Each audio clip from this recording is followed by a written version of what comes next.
My name is Lynn Nygaard. I'm the director of the Center for Mind, Brain, and Culture, and I thought I'd do a very brief introduction so that we can get straight to Lisa's presentation, but I'd like to welcome Lisa Dillman to the center. And Lisa's a professor of pedagogy and the director of the honors program in Spanish. Is that still correct? Okay. And in the Department of Spanish and Portuguese. Lisa Dillman studied Spanish at the University of California in San Diego, and then completed an MA in Spanish literature here at Emory, and then a second MA in literary translation from Middlesex University in London.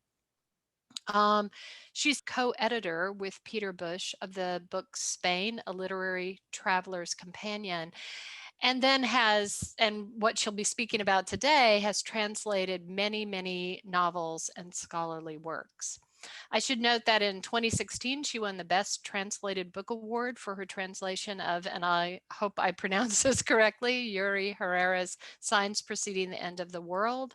And then congratulations, Lisa has just been named a National Book Award finalist for her translation of Pilar Quintana's novel, The Bitch. So yes, congratulations. And so thank you, Lisa, for agreeing to, sort of talk to us about your work and this idea of translation. And I'll just let you take it away. So thank you. Great. Thank you so much. Thanks for inviting me, and thanks for such a nice introduction. I sort of thought that what I would do is just speak pretty informally for maybe 15, 20, 25 minutes, that kind of thing. And then share a couple of examples with you and just open everything up to discussion. And I will confess that I'm having major connectivity problems, and I was unable to print, which means I don't have the words that I was going to say. I'm also not on my computer because that doesn't seem to be allowing me onto Zoom. So I'm a little disorganized and frazzled. And then add to that the 6 days till the election anxiety. Yeah. This is, yeah, hazard pay here, hazard pay, yeah. It's all feeling a little fraught. But having said that, let me just begin. So about a week ago, in fact, exactly a week ago, I was doing Zoom trivia in Durham, North Carolina for the first time ever, in honor of my brother's birthday, along with my sister-in-law and my nephew in Ann Arbor and his partner, etc. And I noticed that trivia has changed an awful lot since the last time I played it, which was probably at some bar in Little Five Points, a decade or more ago. And it used to be that I never knew the answers to anything because I have an appalling memory and very questionable knowledge of botany, World War I, and sports trivia. And I've realized that now I don't know any of the answers because the categories are things like urban legends. And although I will confess that I got 9 out of 10 correct on the candy category, and only missed one because I second guessed myself and went with the crowd on picking Fifth Avenue over $100,000 bar, which I had actually said. But at any rate, one of the questions that was asked in the category of urban legends was, and I'm going to, any linguists, I'm going to ask you to get ready here. One of the questions was, what is the term for memes and legends that are circulated on the internet? I had no idea. I had no idea of any of the answers in the entire category, but I would like to ask if anyone knows, please put it in the chat.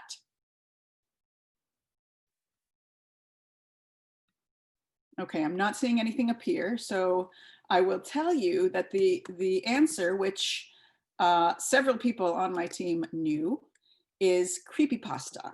In case you feel like you misheard, I will stick that in the chat, and hopefully the autocorrect is not going to autocorrect me. Yes, creepypasta, all one word. So the translator in me was immediately intrigued as to the etymology. Why pasta? You know, is it pasta because I hope I'm not the only one that when we were young, we had these sort of DIY haunted houses and you would peel grapes and have people blindfolded stick their hands in and those were, you know, eyeballs, and you'd have bowls of spaghetti and people would stick their hands in and that would be guts. And I'm thinking, is it because of that? You know, where does the pasta come from? No is the answer, no. The answer is that creepypasta is actually a riff off of, and I will put this also in the chat, copypasta, also all one word, and also a word that I did not know, though most people on my team did, so I'm feeling, you know, older and older. Copypasta being the term for things like forum posts and whatnot that get sent out almost like spam on the internet, just blasted out. And of course, you might guess at this point that copypasta is just a bastardization of copy paste. So we have the history there going copy paste, copy pasta, you know, playful riff on that, copy pasta, creepy pasta. So for me, point being that English is amazing. English is marvelous. But so of course is every other language. But they are all amazing and marvelous in their own ways. So perhaps in English, something like neologistic compounds work really well as a means for being creative. One of my recent favorites, which I will also share in the chat, which in case you don't know, one of my recent favorites is the term mask hole, you know, for the person in the supermarket who just refuses to wear their face mask. In a course I'm teaching right now with actually Angela, who I saw is here somewhere, students actually came up with terms on their own, and some students came up with the term ad-tack for the sort of aggressive, belligerent ads that we are seeing all of the time, right? So, so English is amazing. English is wonderful. And maybe these sorts of compounds are a facet of the English language that works particularly well, but may not work particularly well in another language. In the same way that perhaps certain types of suffixes that can be added almost willy-nilly to the end of words that might connote intimacy or affection or good feeling, bon ami in general, might be something that works very well in Spanish, but not in English. Or perhaps if any of you are, you know, corpus linguists or something, perhaps you could tell me that in fact I'm completely wrong and neologistic compounds actually work superlatively well in all families of language. And this is just my perspective as a translator. However, when I am the translator, it is my perspective that readers are reading. So what is translation and how do we translate? And I will say that, you know, I am here primarily speaking of literary translation. But we often think of translation as a transparent act, as an operation in which words in one language are objectively transferred into another. We think things like, I read Yoko Tawada, right? Oh, I read that I read Yoko Tawada. Even though I don't know any Japanese or any German, which are the two languages that she writes in, right? Or have you read Clarice Lispector? Oh, yes, I have. Even though you or I perhaps don't speak Portuguese, and even though not a single one of the words in the book was chosen by Clarice Lispector or Yoko Tawada, right? But we still we agree to buy into this illusion of transparency, whereby we accept that the translator is carrying the text across to us, which of course is etymologically what translation is, right? Translatio, carry across. So the translator carries a text across to us or carries us across to a text. But we need to ask, or I want to ask, what is it that is carried across? Some people might say everything is carried across. Some people would definitely say nothing is carried across. And some people would say not poetry, poetry is what is not carried across, right? But many people, particularly, but not solely, those within translation studies would say that what is carried across is the quote unquote invariant core of a text. Sorry, that was me. I did not realize I had my Outlook open. Let me close that. Go away. Okay, sorry. Yeah. So, so put on your seatbelts because here comes my justification for the B of this CMBC lunch here. I'm getting ready to quote some neuroscientists. Christopher Honey and Janice Chen, who I don't understand why in the, but apparently in the science references, you don't go alphabetical when you cite. That's what I was told by the person who passed me this reference. So Christopher Honey and Janice Chen in a piece called Translation in/of Neuroscience, which is going to be published in the forthcoming Translation, Crafts, Contexts, Consequences, which will be coming out with Cambridge University Press in 2021. They ask the following question, and I was going to put this in the chat, but now I can't do that because I'm using separate devices here since my printer didn't work, so forgive me. So they ask the following question: how do we recognize our cat as the same cat seen from behind, seen side on, or heard meowing at the end of the passageway? And I'm assuming that they're British because they say passageway. How do we recognize the same idea expressed in Russian or in English? This phenomenon, invariant neural response to variable input, chun chun, there I go, that was me, is a fundamental property of our brains, which needs to be explained by any theory of brain function. Both neuroscientists and literary translators aim to understand how invariance of meaning can arise across different forms. But literary translators must render experiences that are subtler, more contextual, more entire than a glimpse of a cat's tail. Thus, for the neuroscientist who seeks to understand invariances, the goals of literary translation match the highest levels of scientific aspiration. From the point of view of neuroscience, it is fascinating that literary translation is possible at all.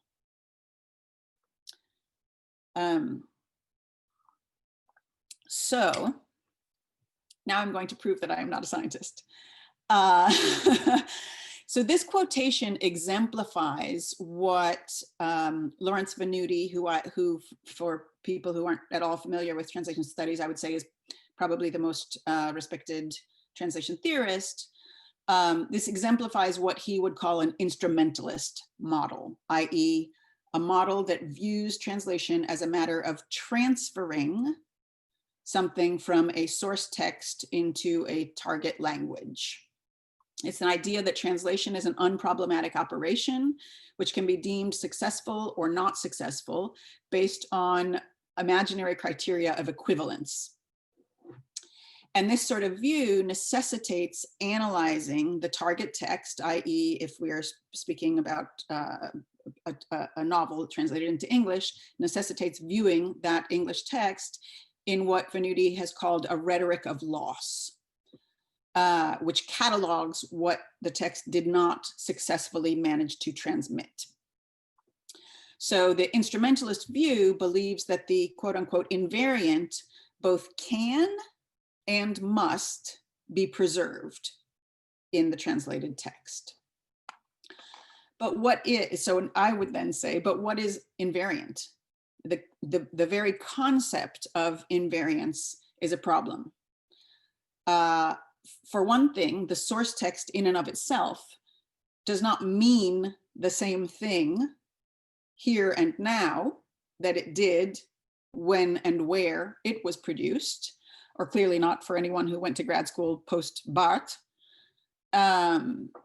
Context, and let me belabor the obvious here, context, what is with the text, what comes around the text, is everything.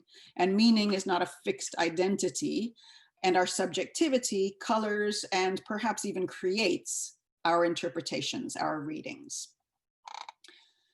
So I would posit that more useful than viewing translation as a transference is viewing it as a transformation. We know, and most people I would say recognize, maybe most is a stretch, but recognize that translation is an interpretation. And as such, by default, it changes a text. And in what I think is a brilliant book by Karen Emmerich called Literary Translation and the Making of Originals, she refers to the process as an iteration.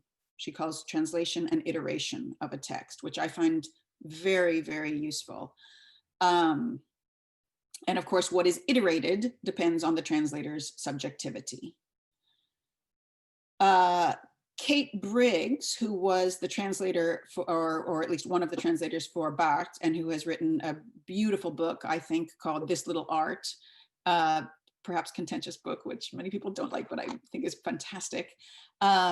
She talks about the fact that translation is perhaps the one remediation in which the process that a text has gone through goes tacitly unrecognized.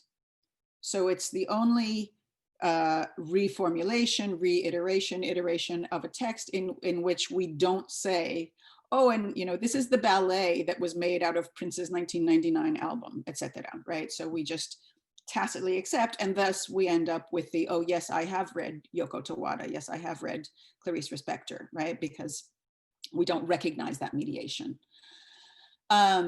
So let me ask, how would you, so here I go trying to prove, right, that it is a version, a transformation, or an iteration. So how would you say creepypasta in any other language that you speak? And if you don't speak another language, how would you explain it to your 5-year-old or your grandmother? Because translators would call that rendering an intralingual translation.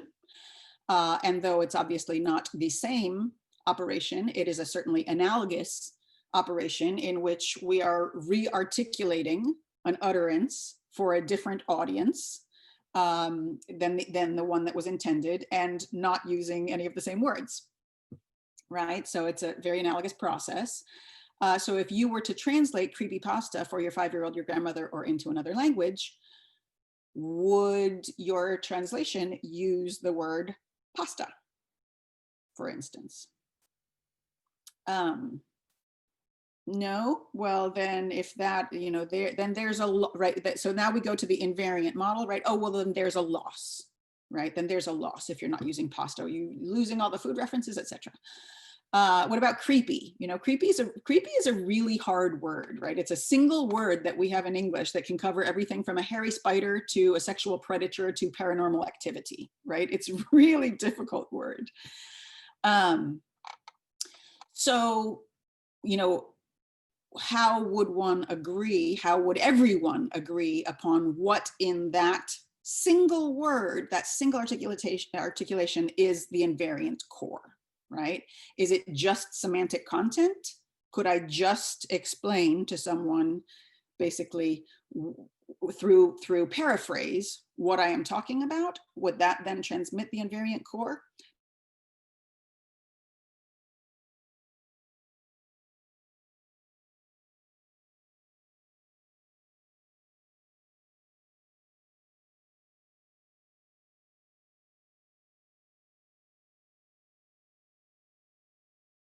Would say this in any other language. But I would venture to say that the way to translate this into another language is to transform it, right? To do something very, very different. So clearly translation is not objective, and what it brings across is the perspective of the translator, which is then later mediated again through the perspective of an editor and a copy editor. But translation lives in this kind of paradoxical state, in a tension, right? It inhabits this sort of disconnect in which, on the one hand, we are often feeling free to quote, an author's words when they are clearly not the author's words, but the words of a translator, without recognizing any of the mediation that has gone on, under the illusion of transparency. And on the other hand, embroiled in arguments about either quote unquote unfaithful translations, in which too many liberties were taken, the outrage, the liberties that the translator took, or the converse of that, translations that people see as overly literal. And then, we've lost the beauty, we've lost the poetry. Oh, it's so woody, it's unnatural, the stilted prose, etc. Translation ease, we refer to it as. So let me see how long I've been talking for. Okay, so maybe I should stop talking quite so much. I was going to, well, I'll give one brief simple example, and then I'll post for all of you some actual concrete examples. But copy pasta perhaps is an extreme example. But even in incredibly simple language, it is very difficult to transfer whole a message from a source text to a target text. Simplest things like saying I'm hungry, in Spanish, that's a possessive. It's something we possess. It's not something that we are. What is your name? In Spanish, that becomes a reflexive. What do you call yourself, etc. The one case that I think of as near perfect synonymy would be something like welcome, right? So we say welcome in English, and in Spanish we say bienvenidos, and literally bien means well, and venidos comes from come, right? So we have even this compound together, and yet Spanish marks for gender and for number, and English does not. So even say, I would venture to say that probably many people who don't speak Spanish know bienvenidos, but may not even realize that that is already marked as male and plural. And then we could even get into troubling the notion of male, because now in the 21st century, we are having an explosion of either more inclusive or unsexed options for Spanish. So there are creative ways to get around the OS ending. People might use what in Spanish is called the arroba, which is the @ sign, which is like an O and an A together. So we could say bienvenido a, which encompasses male and female, but still is binary. We now have a far greater usage of the X in the same way that we say Latinx. People use an X to avoid a masculine or a feminine ending, which makes things far more inclusive. Some people use the letter E rather than either an O or an A to show gender inclusivity. So even the possibility of troubling that notion is something that is not possible in the English because we don't mark for it to begin with. So all of this to say, the idea of agreeing upon what constitutes an invariant core, whereby we may then judge whether a translation has successfully transferred that core from a source text to a target text, is a concept that I would like to trouble, to take issue with, and to express that myself as a proponent for the concept of seeing translation as an iteration rather than anything definitive. And so with that, it's been almost a half an hour. So what I was going to do was, I was going to show a couple of examples, but I also do just kind of want to open things up to discussion and conversation. So I will stick in the chat a document that has 3 examples on it, and maybe I could just talk through the first one quickly, and then we can open things up for discussion. Oh, please let me do this. Please let me do this. Yeah.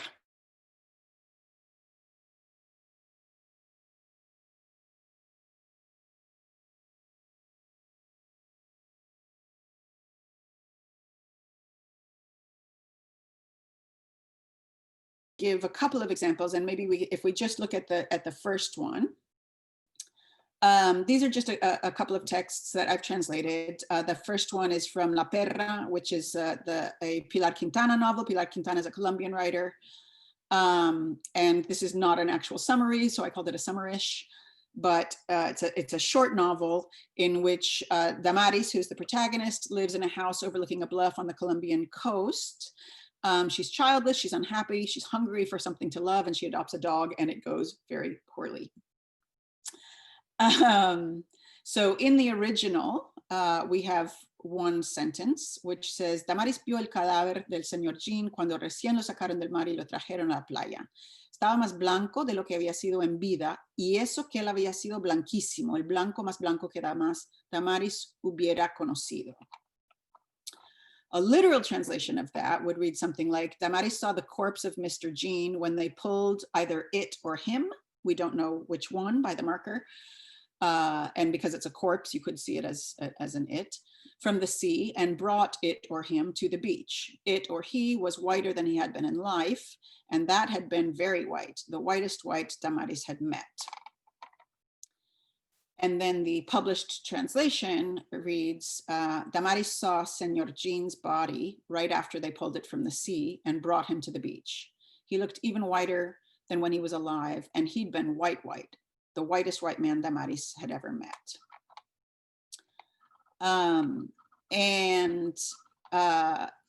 There are moves, textual moves, lexical moves that I've made in this. Is it a single sentence? Yes, in this sentence.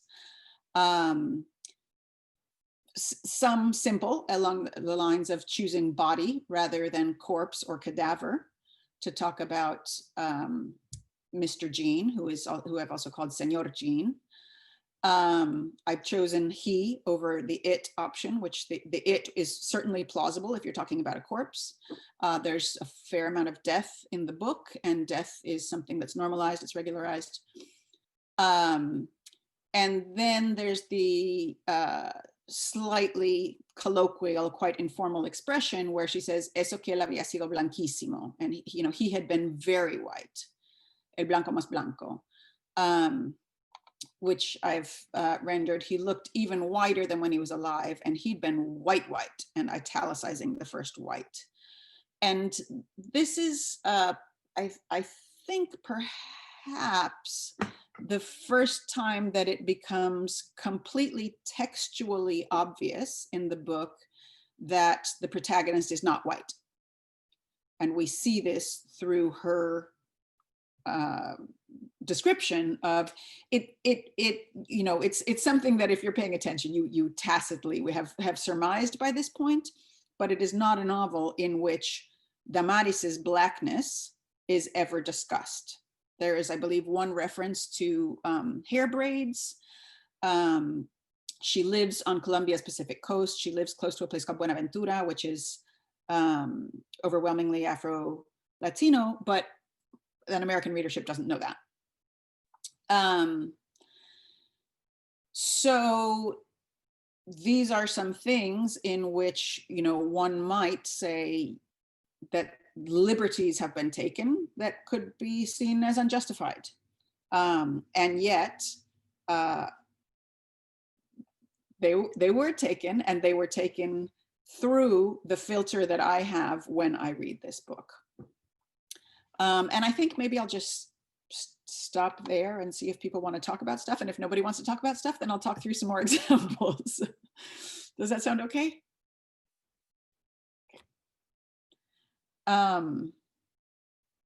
So does anybody want to offer a comment or ask a question or open anything up?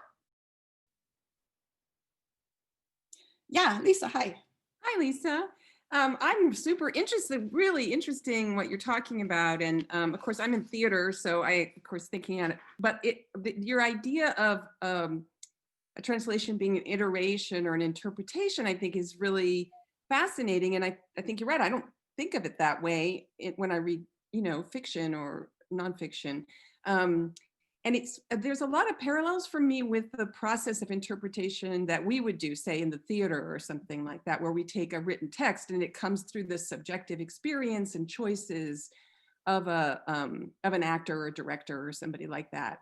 And so and what we always think of is, what's the best way to bring the intentions of the playwright to life, right, in a dramatic form for a current audience. And it seems like you're grappling with some of those same issues. And so I guess what I'm just asking about is like the subjectivity piece of it. Like, how does that fit in your field, or what's the perspective about that? Or can you just say a little bit more about, how that both helps, but also maybe shuts down choices that you might make? Yeah, that's really interesting. And I do think that the idea of adapting a play is incredibly relevant. And I know that, for instance, in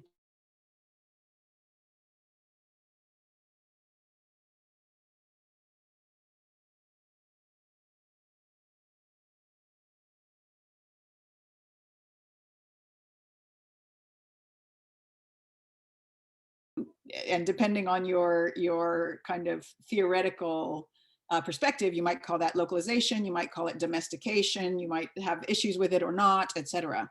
But I know that that is something that is far more common in the theater, and yet it is also something that is definitely done in, some people call it travesty, yes, in translation as well. But it also happens in translation, as does things like changing characters' names, right? Obviously, this is more frequent if a character's name is a nickname. If someone's name is something like, the equivalent of Four Eyes or something like that, right? But this can lead to all sorts of incongruencies if you have one character being called Four Eyes and his friend is Jorge and his other friend is Manuel, etc. In terms of kind of verisimilitude.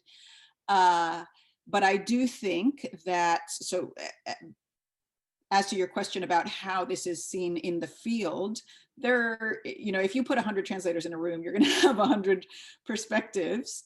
And many people, including at translation conferences, there are people who completely approach translation as either an art or a craft.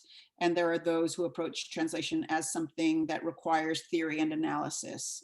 And it's definitely not a case of never the twain shall meet. I think that it's a climb, and you reside somewhere along those points there.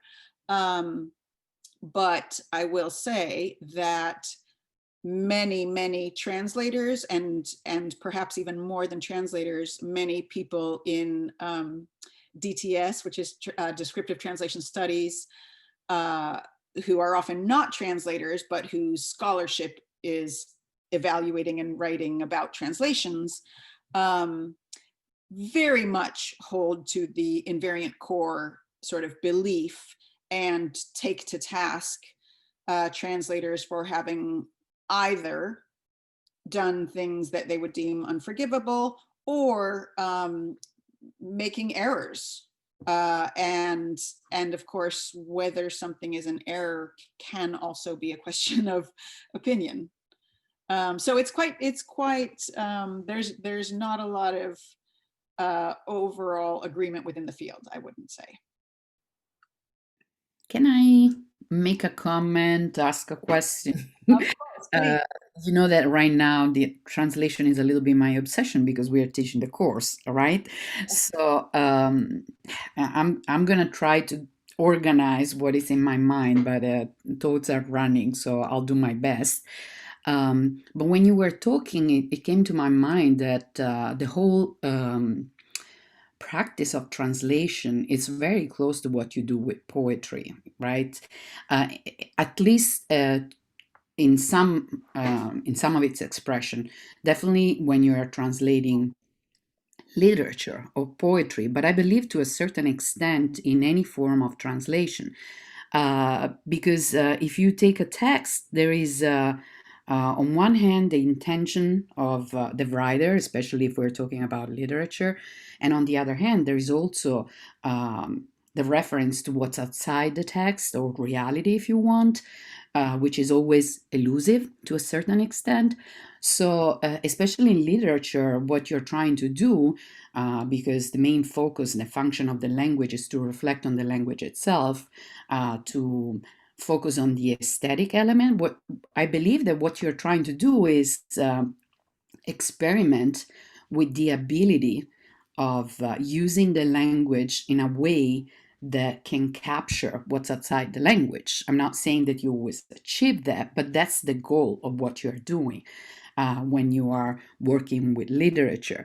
And so the core that you were talking about, it seems to me that it could be identified with that thing that it's outside the language and the author was trying to aim to in his or her text.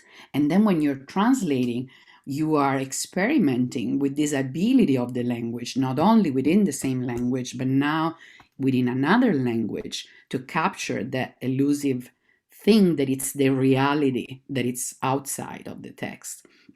And so that's probably why I find it very fascinating to work with translation, although I'm not actively doing it. And you know that I'm going to talk about machine translation, which I'm not specialized on that. But I think that's also the fascinating thing about what is that it's going to always be left to the individual interpretation as compared to the machine interpretation, because the machine is going to always use what has been already produced. That's the only way that they can interpret or they can work on a text, only based on what has already been produced. In that sense, it's also a little bit dangerous because you produce new data while you're interpreting old data, things that have been produced, and at the same time you produce new data that is going to be very similar to what has been already produced. While I think that the translator does something that it's quite the opposite. You come up maybe with a new word or a new expression, and that is always because you want to face the fact that whatever you're doing, you want to capture what is outside the language, which I think is the most beautiful thing about translating or writing poetry. Or so, in a certain way, the subjectivity is not in contrast with the objectivity, if you want. It's just a way to try to grasp what is outside the subject and the subjectivity, if it makes sense. So I really like the likening of translation to poetry, Mhm.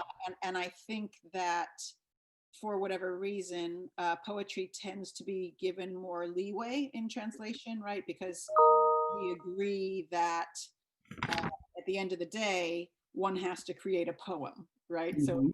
it needs to be lyrical, it needs to have rhythm and cadence, and perhaps be suggestive and whatnot, and not be a sort of string of awkward synonyms that are stuck together because those words mean the same as other words. Mhm.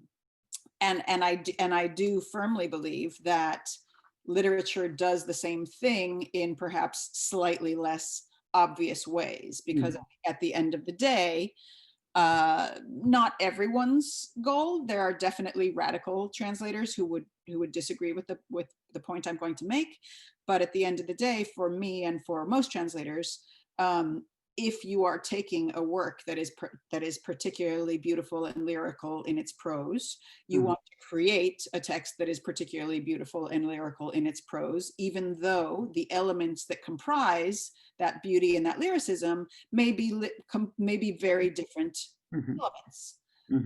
I know that from actually speaking about neologisms, I know that in my case, in my experience, you're absolutely right that I would often have the experience. One of the more neologistic writers I translate is Yuri Herrera, Mexican writer, and I would oftentimes be trying to decipher something that he'd written and not getting my head around it, and obviously inevitably do a Google search and be really excited if I get 8 hits for this word that I just could not figure out what it was, and then it would inevitably turn out that all 8 hits were to people that were quoting from from his book. Right. And so what do you do? Or what do I do? You neologize in a different way, and maybe even in a different place, right? If creepypasta were in the text, it would be quite likely that I would paraphrase creepypasta in that instance and use some other sort of neologism in some other place where that kind of play worked in, according to my criteria, worked in English.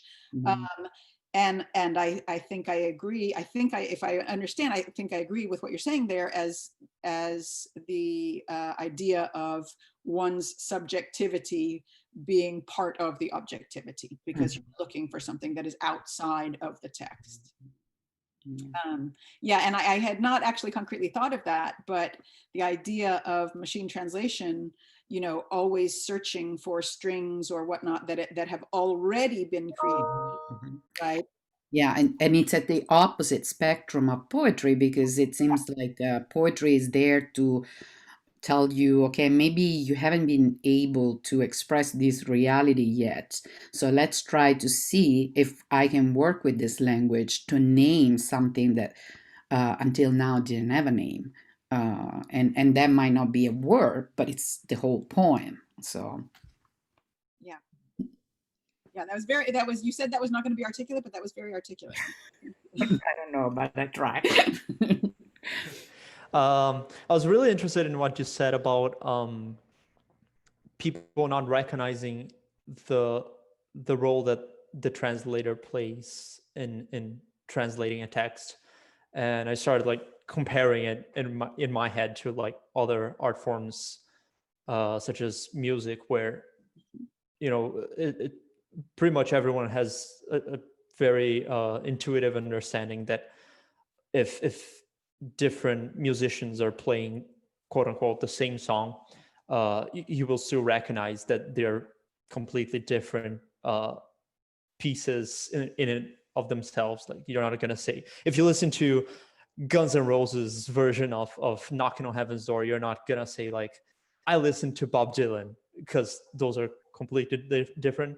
And even in like jazz, there's this whole vocabulary that is built on lack of authorship, like original authorship. They just play jazz standards, and everyone has their own version of the standard. And I was just wondering if you had a personal theory as to why specifically with literature people are unwilling to recognize this transformative process and fetishize the original text as this monolithic text.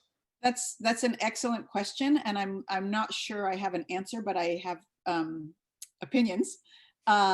And I think, it's really interesting. I very much would agree with the musical analogy and the idea of a translation being analogous to something like, variations on a theme sort of thing, right? And so when you hear, Guns N' Roses version, you don't say, you don't say they got it all wrong, right? That's not how the Led Zeppelin goes, right? We don't say that, but we also don't say plagiarism. Right? We just accept and embrace almost the fact that it's like a musical metatext, right? It's one version of, it's a riff on, it's something that we can appreciate through knowing the original. And so on the one hand, I don't know if the fact that with music, we are able to do this because we know the original, whereby nowadays, I mean, not necessarily in Roman times this was the case, but nowadays, most people only have access to the translation. And so there is a sense of, am I getting the real thing? I can't compare. This is my only version. And there's a brilliant article by Laurie Chamberlain called Gender and the Metaphorics of Translation. It's quite old, but I still find it very relevant. And she talks about a lot of this as being sexism, because we have such ingrained concepts of authority. And if we think of like author and authority, right? And then we have authorial production and translation as reproduction. And she does this fantastic sort of sexual analysis of metaphors of production, reproduction, man, women, original, bastardization, et cetera, et cetera.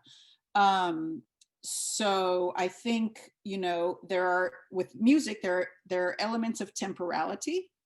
I can listen to and appreciate a sonata or whatever it might be in the moment, but that doesn't preclude my access to another version of it, and I listen to it and it's gone. Whereas with translation, the fact that you have this printed material, or at least we used to have this printed material, perhaps seems to lend some air of permanence that would suggest authority, right? There's a lot of talk about people getting very antsy about the idea of troubling the notion of authority, because translation definitely does trouble the notion of authority, right? Who has the final say, right? One person said it first, but someone else is saying it later and in a different way. And if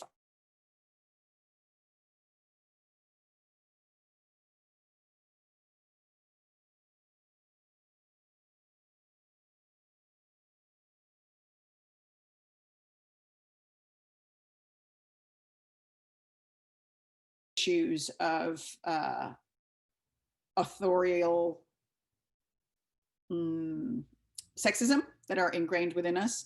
But I also think the fact that most people don't have, I mean, in Roman times, translation was almost more like a metatext, where people did actually read one text and then read a translation of it as if it were variations on a theme, to appreciate the nuances that a translator had brought to it. But that doesn't happen anymore. We pretty much read one or the other, and most people, if they have access to it, would read the original.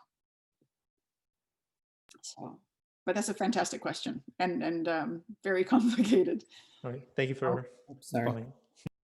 I was thinking that also the very concept of author and authority has changed over time, because if you think about the Middle Age or the Renaissance, and my feeling is that it's going to change again now that we've got all this online text. Absolutely. So even that is in complete transition and continuous change. I completely agree. And, fandom and all sorts of things, right? That then trouble notions of a coherent text as a single, stable, fixed thing, right? And yeah, so I completely agree that is absolutely troubling these notions. But I also think that we have internalized this concept of a text as something fixed, or at least a book, a novel as something fixed, when it's not, even in the original. Can I ask a question about your process as a translator in sort of a very particular granular way on the basis of the text that you've given? Sure.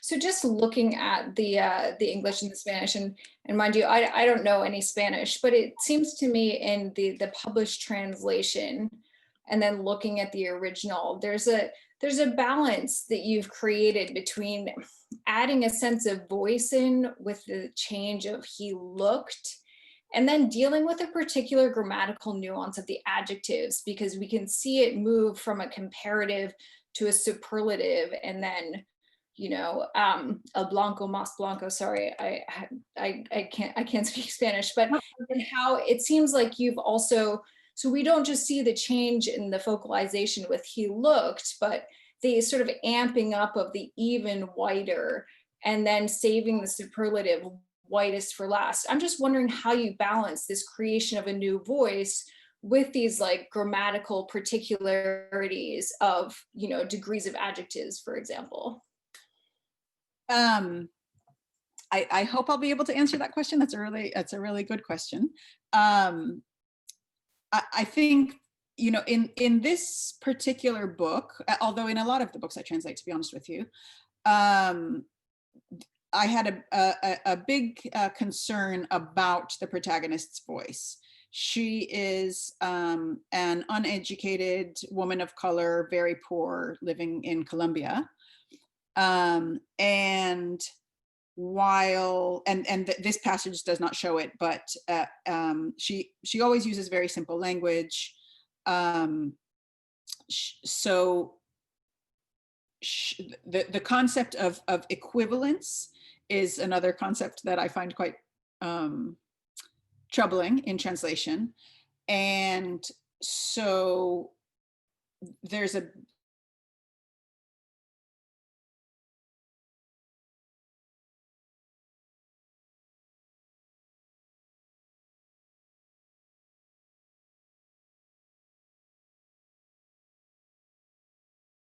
woman of color in on the Colombia's Pacific coast.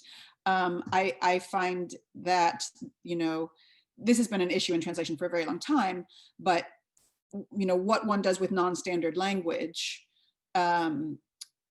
there's not a right answer to this question, but my answer is to not mark it, or to attempt to not mark in a recognizable way. So I would not want Damaris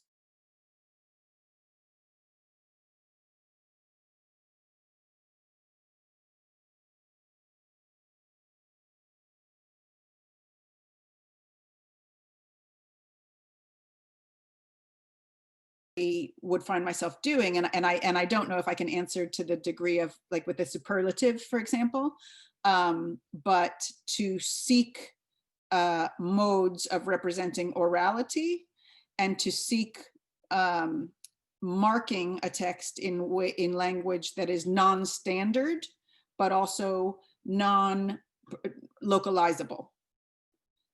So I would like to mark language as, in a case like this, I would like to mark the orality. I would like to mark perhaps non-standardness in her rhetoric in general, even though I don't know if I would have to look at her English and see if she actually says anything non-standard. No, she actually doesn't use any non-standard language there. But so my attempt would be to mark for orality and non-standardness, but not to mark for anything more explicit than that. And I suppose I say that as if it's a very clear-cut thing, and it's not a clear-cut thing. Undoubted, this issue comes up a lot when I work for British publishers, because what I think of as unmarked and what they think of as unmarked are not the same thing. So I guess, maybe generic American orality sort of thing. But also in terms of this example, for example, with Damaris, she's an incredibly noble woman. She's a very good woman. And I would fear, she uses I don't know if there's Spanish speakers here, but she uses the voceo, which is an alternate form of you. Like normal Spanish uses, tú eres, you are. And if you use the voceo, it's vos sos, right? So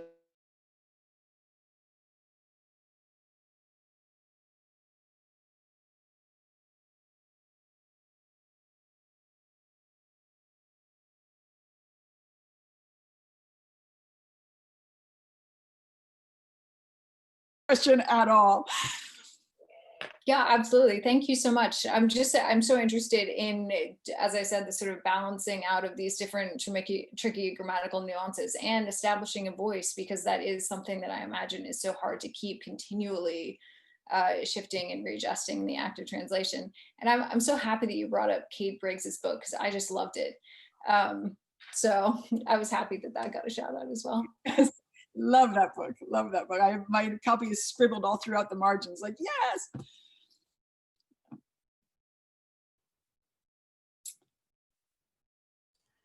We are closing in on the hour. I thought, Lisa, if you will, whether you would entertain another question or two, just even though that takes, if we have. Sorry. Yeah.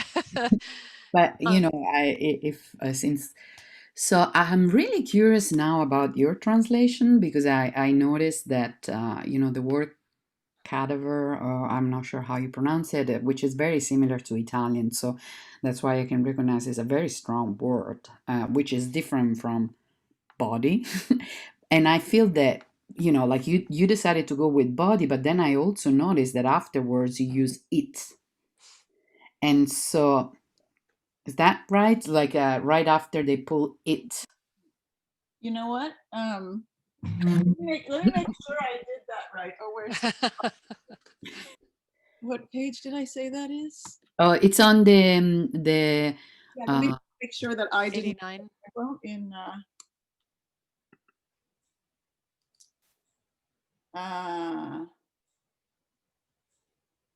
yeah. Yep, it is. Okay, yes. Okay. So I find it interesting because, you know, when you think about a cadaver, you really kind of think about this separation now, like his Yeah. death is gone, and then you have the person, right? And here in the Spanish is rendered with that term, and then afterwards you can't really make a distinction. Are we talking about the cadaver? Are we talking about the person? But I think that somehow the issue is. Already contained within the choice of that word. And then I saw that you use body instead, and then it. So why did you do that instead of maybe using cadaver? And that's my question. So, and this is very subjective, but to me, cadaver sounds really forensic, right? Oh. It makes me think of, you know, Quincy MD. It makes me think of bodies on a slab being dissected and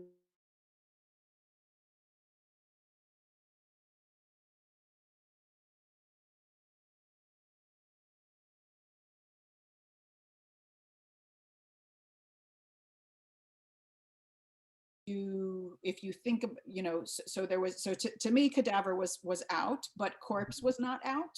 Mm-hmm. And in the end, if I think about it, I think in this particular instance, it's less about the emotion behind it. Like I would say the emotion behind it lends to changing to him later on, rather than in the following sentence, rather than it.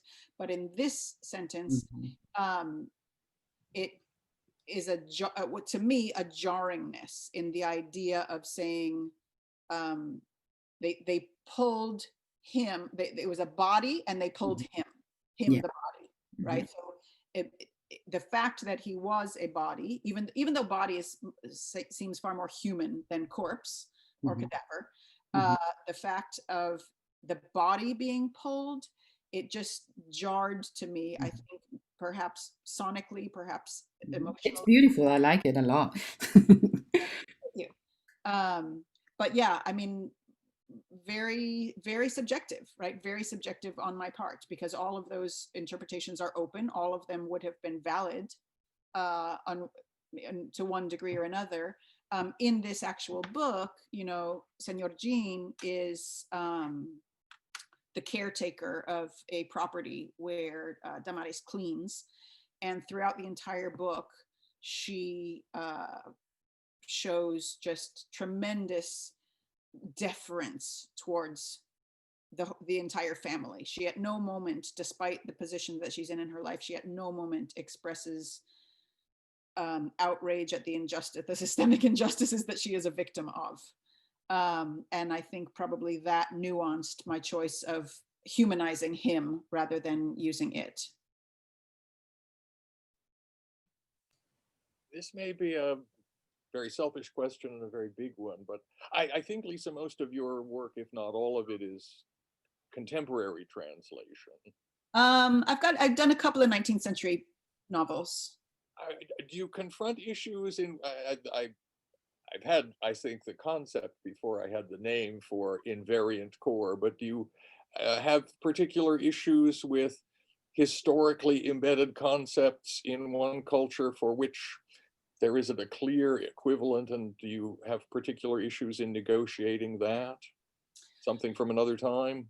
That definitely is an issue. I don't know that I feel like it's more of an issue in earlier texts, simply because I think regardless of whether you're talking about a cultural artifact, whether it be a type of food or something that people, you know, the type of heater that people have under the table in Spain, in the countryside, et cetera, right?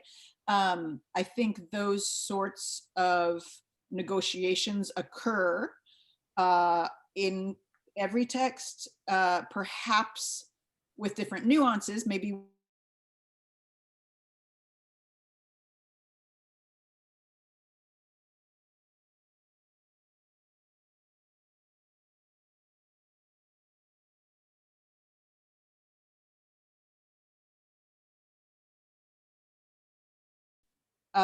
You know, you have to decide whether you're going to normalize or domesticate or localize in order to help the reader.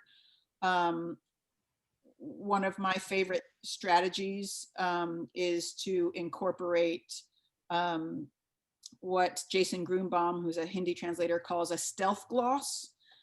So you just slip in a little phrase that would contextualize or explain, slip in something that wasn't in the original at all, something that will contextualize or explain for the reader. And I would say that's, when feasible, that's kind of my go-to strategy for those sorts of things. I perhaps was thinking more of things with social status, and I know a little German, perhaps enough to be dangerous, but the way one might address servants or people in a household might be structurally quite different. Is that worth marking, or do we just move to what the equivalent English markers at the same period would have been? I think that depends entirely on the reading of the translator, and if in a certain situation you feel that the status marking is relevant, then you can look for a way to do that, either explaining. So there's a plethora of options, but you know, if you want to take a more foreignizing or exoticizing route, you might just leave some German or some Spanish in the text that would mark a certain term. I know that's been done quite a lot with classics. You know, we've come to expect, you know, hair, whatever, right? So there's that sort of option. There's still, even with that sort of thing, there would be the option of some sort of stealth gloss, because you might say, you know, she replied deferentially, right? You might add something like that to note a status difference. Or if you have deemed that it's, you know, if the translator has deemed that in fact the status difference in this precise moment is not an issue, then you might just leave it. I just finished reading last night a really interesting essay by Lydia Davis, who was talking about her translation of Proust. And she talks about so she retranslated all of Swann's Way, or whichever title one would go for these days, right? But she retranslated all of Swann's Way and wrote a 20-page essay about it. And there's one issue that she talks about where they use the word boule And contextually, it's impossible to determine whether the boule, she's talking, or the narrator is talking about a servant, and the way the servant, basically heated up boules for the narrator. And contextually, it's impossible to determine whether that boule refers to a hot water bottle or a loaf of bread. And so she had consulted all previous translations, and some of them, they varied, and some said bread, and some said hot rolls, and some said hot water bottle, et cetera, et cetera. And she finally determined that it was going to be an actual boule, and that, now in sort of semi-elite English, we talk about boules, right? You can probably, I'm sure there's something called a boule at Whole Foods, right? It's the big, round, really yummy loaf. And she talks about the reasons why you couldn't use that exoticism and use boule in the English, because that would connote something of a far higher status, whereas in the context, it was not at all high status. And so she had finally determined to just use loaf, hot loaf. And then said that she was talking to a graduate student, and the graduate student pointed out that, and sorry, Niall, to go off on such a tangent here, but when you talked about status differences, this is what it made me think of, that after all of her revisions and everything, and finally determining it and saying, okay, I'm sticking with the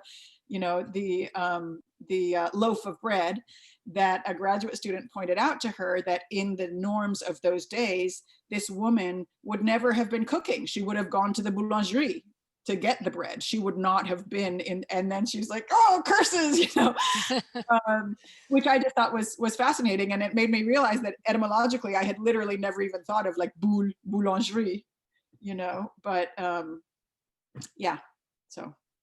Can I just add on to your tangent there, Lisa? Yeah. I'm so curious, because I've never been in a French home. I think they would think it would be sacrilegious to heat up a boule. I've never been in a home where they heated bread in France. Oh, and I apologize because my French is abysmal, but the way it was written, it could have been either something like taking out of a hot oven, or giving a hot boule, basically. So it didn't imply that it was sort of reheating. But yeah, I agree with you on that one. That's like a day-old pasta for the Italians or something.